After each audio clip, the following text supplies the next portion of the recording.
Okay, इस unit के अंदर हम बेसिकली लास्ट यूनिट है मैन्युफैक्चरिंग कंसर्न का। तो मैन्युफैक्चरिंग रिलेटेड कंसर्न में हमने कैलकुलेशन मिसिंग फिगर बेस्ड और सारी चीज़ें कैलकुलेट कर ली कि कॉस्ट ऑफ गुड मैन्युफैक्चर कैसे बनाते हैं, इनकम स्टेटमेंट कैसे बनाते हैं, यूनिट कॉस्ट किस तरह कैलकुलेट करते हैं, और मिसिंग फिगर के मौजूदगी में आप income statement, cost of good sold वगैरह, कॉस्ट ऑफ गुड मैन्युफैक्चर किस तरीके से प्रिपेयर करेंगे। इस पर्टिकुलर यूनिट के अंदर हम ये कवर कर रहे हैं कि किसी भी मैन्युफैक्चरिंग कंसर्न के अंदर cost in term of debit credit किस तरह फ्लो होती है।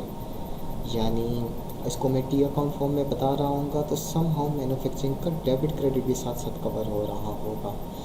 सो इसके लिए हम नॉर्मल टी अकाउंट से स्टार्ट करते हैं। देखें, हमने इन्वेंट्री की टाइप्स पढ़ी हुई थी, सही है, और कॉस्ट के कंपोनेंट्स भी पढ़े हुए थे पिछले यूनिट्स में।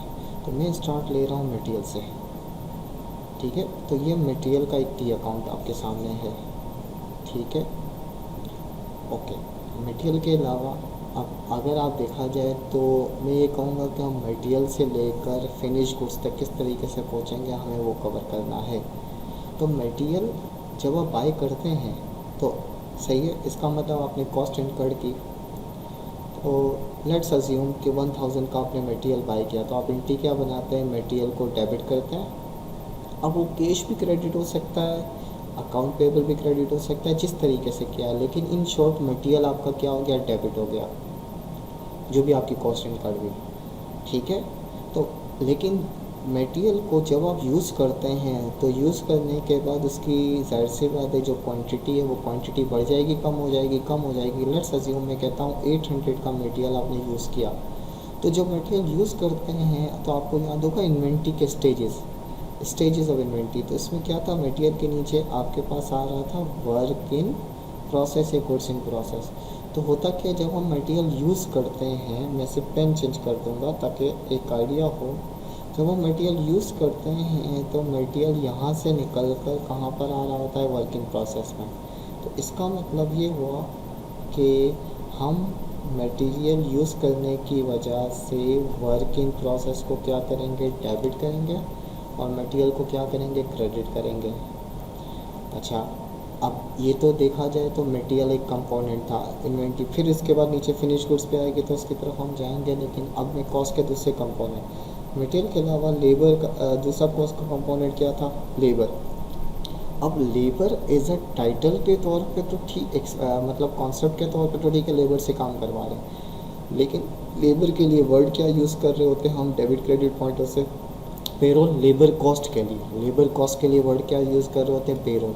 अब कुछ लोग इसको एक्रूड पेरोल कहते हैं, कुछ लोग इसको पेरोल पेएबल कहते हैं। मैं आसानी के लिए दोनों लिख रहा हूँ कि या तो आप एक्रूड पेरोल कहें या पेरोल पेएबल कहें। एक्चुअली दो दफ़ा पे होने की वजह से इसको अवॉइड किया जा रहा होता है। तो ये भी एक तरीके से इसका भी कॉस्ट का टी अकाउंट बनेगा। अब ये अकाउंट किस तरीके से बनेगा, इसमें अगर हम देखते हैं तो मटेरियल एक ऐसा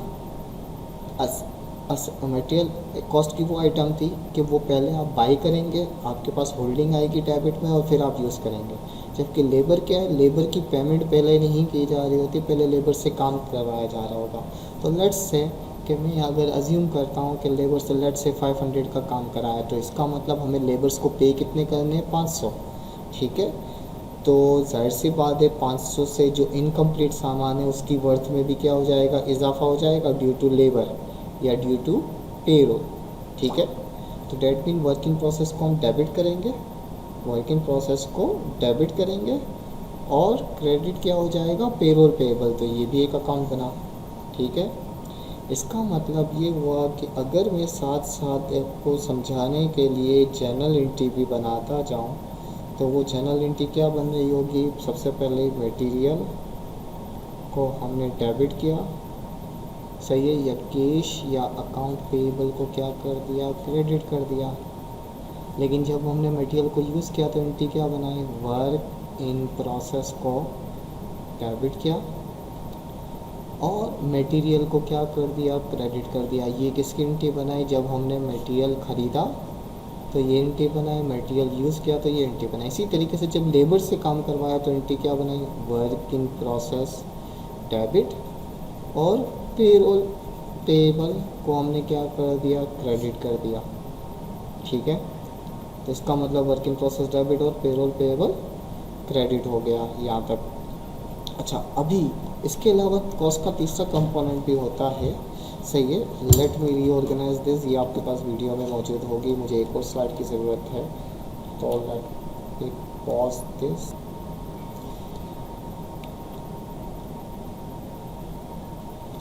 ओके, सो इसका मतलब ये हुआ कि जब हम मटेरियल को यूज़ करेंगे तो भी एंट्री बनेगी, वो एंट्रीज यहाँ पे मौजूद है, और लेबर को करेंगे तो भी एंट्री बनेगी। नाउ तीसरा कॉस्ट का कंपोनेंट है विच इज़ फैक्ट्री ओवरहेड, ये आप इससे पहले ही कर चुके हैं, ठीक है।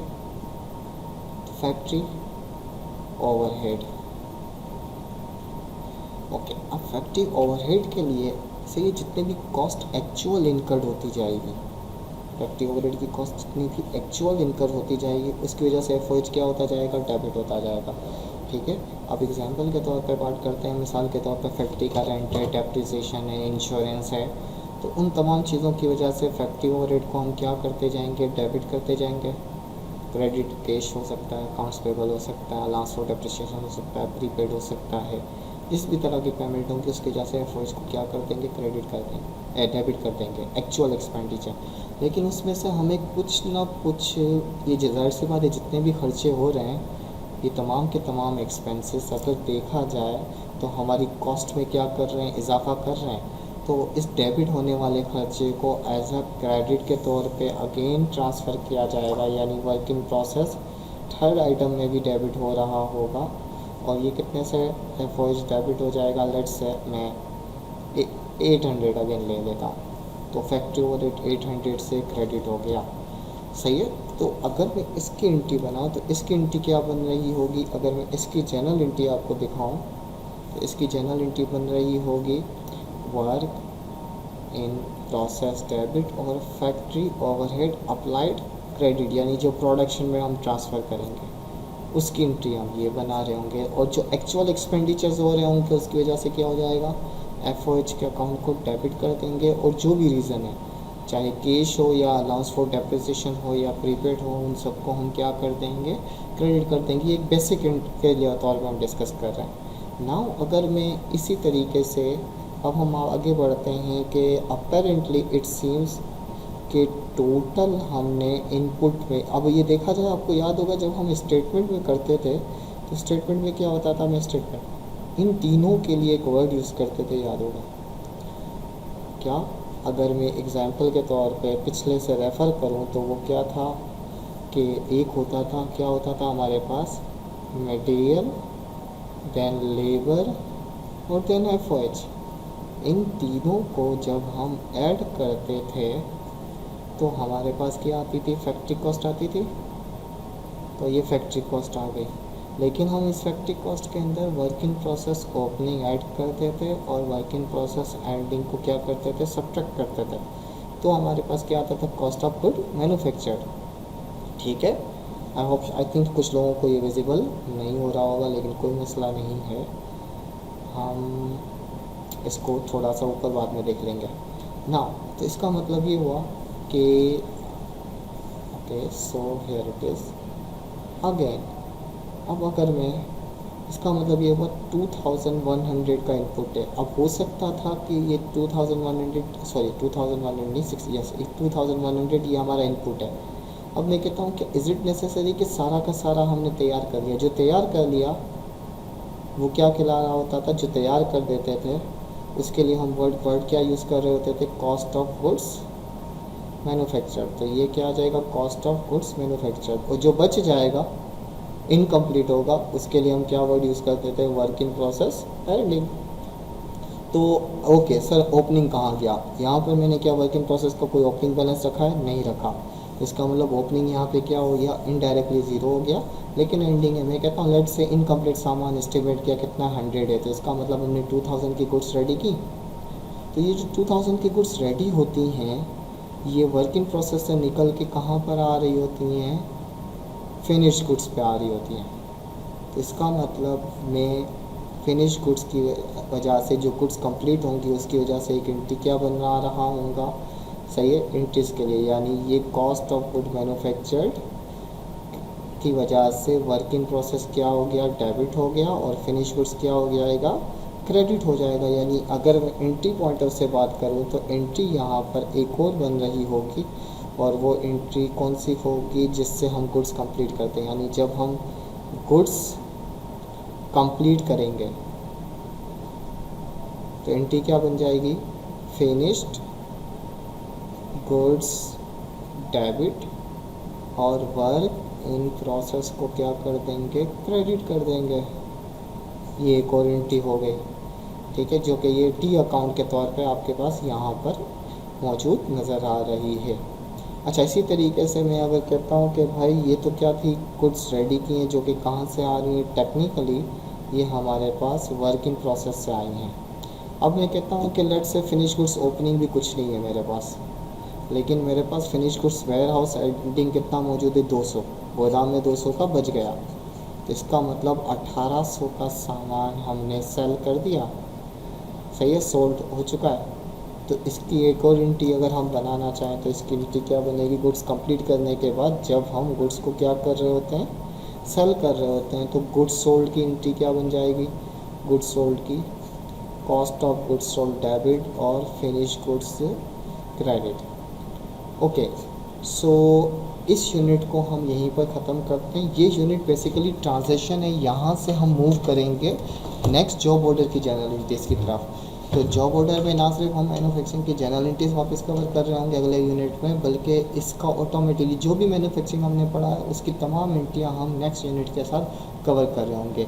इस यूनिट के अंदर ज़्यादा फोकस डेबिट क्रेडिट नहीं बल्कि प्लस माइनस होगा, यानी स्टेटमेंट कैसे बनाते हैं, जो कि आपको याद होगा हमने ये सारे जो स्टेटमेंट बनाए हुए थे, इन तमाम स्टेटमेंट की बेस पे आपको कैलकुलेशंस आनी चाहिए। लेकिन ये जो लास्ट यूनिट है जिसमें फ्लो ऑफ कॉस्ट, उसमें बेसिकली एक आइडिया देना था।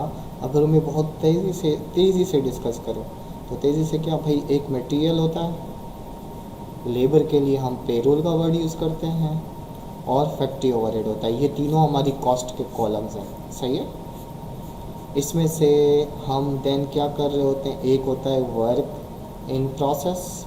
ओके, मैंने work in process single account में बताया है। हम जॉब नेक्स्ट जो यूनिट आएगा उसमें हम मल्टीपल वर्क इन प्रोसेस होंगे उसको भी करेंगे, और फिर वहाँ से इंफॉर्मेशन निकल के कहाँ जा रही होती है, फिनिश गुड्स पे आ रही होती है। तो यूँ देखा जाए तो ये इन्वेंट्री के स्टेजेस हैं, यानी मटेरियल बाय किया तो डेबिट, यूज़ किया तो क्रेडिट, यूज़ करने की वजह से वर्क इन प्रोसेस को डेबिट कर देंगे और मटेरियल को क्रेडिट कर देंगे। लेबर से काम करवाया, गुड्स की वैल्यू बढ़ गई तो वर्क इन प्रोसेस डेबिट हो जाएगा, पेरोल क्रेडिट हो जाएगा, सही है।